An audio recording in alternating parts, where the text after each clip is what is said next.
Hi, నేను మీ Shekhar CR7 Vizag ultra runner. నా లాస్ట్ వీడియోలో చెప్పినట్టుగా నేను ఒక హాఫ్ మ్యారథాన్ అండ్ మ్యారథాన్ చేయకుండా అల్ట్రా మ్యారథానర్ ఎలా అయ్యాను, అది కూడా డైరెక్ట్గా హెల్ రేస్ వల్ల బార్డర్ 100 km ఎలా చేశాను చెప్తాను ఈ వీడియోలో.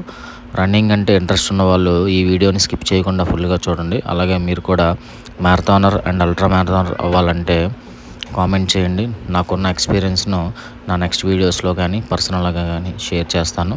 ఇంకా ఇవాళ టాపిక్లోకి వస్తే అసలు ఈ 100 km చేయాలని నాకు థాట్ ఎలా వచ్చింది అండ్ ఇలాంటి రన్ ఒకటి ఉంటుందని తెలిసింది అంటే వైజాగ్లో నా రన్నింగ్ ఫ్రెండ్స్తో ఒకసారి పాడేరు ట్రైల్స్లో ఆ కొండల్లో రన్ చేయడానికి వెళ్ళడం జరిగింది. అలాగే పాడేరు హిల్స్లో రన్ చేస్తుండగా ఒక ఫ్రెండ్ అయిన ఎక్స్ మేజర్ రవికిరణ్ సార్ చెప్పారు, కరోనా వల్ల లాస్ట్ 2 yearsగా marathons and ultra marathons cancel అయ్యేవి. అయితే 2021 డిసెంబర్లో రాజస్థాన్ స్టేట్లో జైసల్మీర్ అనే ఒక ప్లేస్లో బార్డర్ రేస్ ఒకటి ఉంటుంది, మీరు పార్టిసిపేట్ చేయాలంటే వెళ్ళొచ్చు అని చెప్పారు. అప్పుడు ఈ బార్డర్ రేస్ కోసం తెలుసుకోవడం జరిగింది. ఈ రేస్లో 3 కేటగిరీస్ ఉంటాయి: 50 km, 100 km, 100 miles అంటే 161 km. ఇలా 3 కేటగిరీస్ ఉన్నాయని తెలిసి మా గురూజీ అయినటువంటి రాంబో ప్రదీప్ మరియు నేను వెళ్ళాలని డిసైడ్ అయ్యాము.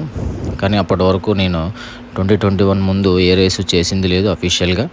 కానీ ఇంకా కొన్ని పర్సనల్ అండ్ ఫైనాన్షియల్గా కూడా నేను ఈ రేస్కి వెళ్ళటం కష్టమని అనుకున్నప్పుడు మా రాంబో పర్లేదు, మనం బాగా ప్రాక్టీస్ చేద్దాం అండ్ ఫైనాన్షియల్గా కూడా నేను సపోర్ట్ చేస్తా అని చెప్తే అప్పుడు ఈ రేస్ కోసం ప్రాక్టీస్ స్టార్ట్ చేయడం జరిగింది.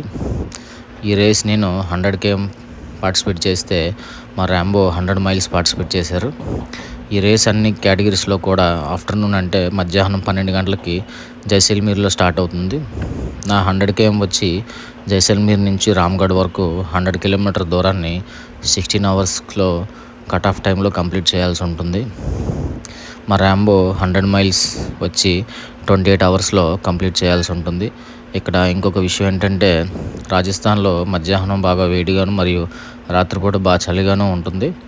ఇవన్నీ తెలుసుకుని ఈ రన్ యొక్క వీడియోలను చూసి ఎలా ప్రాక్టీస్ చేయాలి మేము ఒక ప్లాన్గా పెట్టుకొని ప్రాక్టీస్ చేసేవాళ్ళం. ఈ రన్ కోసం సెప్టెంబర్ 2021 నుండి ప్రాక్టీస్ స్టార్ట్ చేసి సాటర్డే సండేస్లో లాంగ్ రన్స్ అంటే 30, 40, 50, 60 అలా 70 km వరకు కూడా ప్రాక్టీస్ చేసాం. అలాగే ఈ రన్ డే అండ్ నైట్ జరగడం వల్ల దానికి తగ్గట్టుగా night runs and mid day అంటే మధ్యాహ్నం ఎండలో బాగా ప్రాక్టీస్ చేస్తూ వీక్కి 16 నుండి డిసెంబర్ వచ్చేటప్పటికి వీక్కి 100 km వరకు రన్ మైలేజ్ని మెయింటైన్ చేస్తూ 2021 December 4th 72 km 12 hours long run చేయడం జరిగింది. ఈ లాంగ్ రన్ వల్ల కాన్ఫిడెన్స్ బాగా పెరిగి ఈ రన్కి రాంబో అండ్ నేను స్టార్ట్ అయ్యి వెళ్ళాము.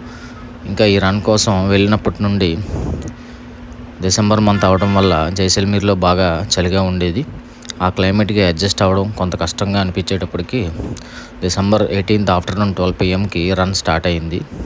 ఈ రన్లో ఎవ్రీ 10 km హైడ్రేషన్ పాయింట్స్ ఉంటాయి, అంటే water and electrolytes and snacks వంటి ఐటమ్స్ ఉంటాయి. ప్రతి 10 kmకి వాటర్ని మనం హైడ్రేషన్ బ్యాగ్లో ఫిల్ చేసుకుంటూ వెళ్ళాల్సి ఉంటుంది. ఈ రన్లో ఒక స్పెషల్ రూల్ ఏంటంటే ఎక్కడ మనం పర్సనల్ సపోర్ట్ కానీ షాప్స్లో వాటర్ కానీ కొనుక్కోకూడదు. అలా ఒకవేళ చేసినట్టయితే మనల్ని డిస్క్వాలిఫై చేస్తారు. ఈ రన్ స్టార్టింగ్ బాగా ఎండగా ఉంటూ మధ్యాహ్నం 3:30 to 4 pmకి చలి స్లోగా స్టార్ట్ అవుతుంది. అలానే రన్ని కంటిన్యూ చేస్తూ 50 kmను 6 hours 50 minutes కంప్లీట్ చేయడం జరిగింది. అండ్ ఇలాంటి అల్ట్రా మ్యారథాన్స్లో మన ఎక్స్ట్రా క్లాత్స్ అండ్ ఎక్స్ట్రా షూస్ని క్యారీ చేయడానికి, పర్సనల్ ఫుడ్ని తీసుకోవడానికి కొన్ని ప్లేసెస్లో డ్రాప్ బ్యాగ్స్ లాంటివి పెడతారు. వాటి నుండి మనకు కావాల్సిన తీసుకొని రన్ కంటిన్యూ చేస్తూ 60 km దగ్గర సాలిడ్ ఫుడ్ అంటే rice and dal, aloo curry పెడతారు. అవి కొద్దిగా తిని డ్రాప్ బ్యాగ్లో ఉన్న కూల్ వెదర్ క్లాత్స్ వేసుకొని రన్ కంటిన్యూ చేయడం జరిగింది. అలా 80 km మార్క్ తర్వాత లెగ్స్ బాగా పెయిన్ వచ్చి ఇంకా వాక్ అండ్ రన్ స్టార్ట్ చేస్తూ కట్ ఆఫ్ టైంకి 50 minutes బిఫోర్ అంటే 100 kmని 15 hours 11 minutes కంప్లీట్ చేయడం జరిగింది. ఆ తర్వాత మా రాంబో కూడా 100 milesను 26 hours సక్సెస్ఫుల్గా కంప్లీట్ చేయడం జరిగింది. ఇలా నా ఫస్ట్ అఫీషియల్ రన్ అయినటువంటి బార్డర్ 100 km సక్సెస్ఫుల్గా కంప్లీట్ చేసి వైజాగ్కి వచ్చాము. ఇక్కడ కొంతమంది మా ఫ్రెండ్స్ ఎయిర్పోర్ట్లో రిసీవ్ చేసుకొని సన్మానించారు. తర్వాత వైజాగ్ రన్నర్స్ గ్రూప్ వాళ్ళు కూడా నన్ను ర్యాంబోని జాన్ 26న వైజాగ్ నోవోటల్ హోటల్లో సన్మానించారు. నాకు రన్నింగ్లో సపోర్ట్ చేస్తూ ఉన్న నా ఫ్రెండ్స్ అండ్ నా వైఫ్ అండ్ మా ర్యాంబోకి చాలా థ్యాంక్స్. ఇంకా నా నెక్స్ట్ వీడియోలో నా నెక్స్ట్ అల్ట్రా బుద్ధా ట్రైల్స్ కోసం 65 కోసం చెప్తాను. Thanks for watching. జై హింద్.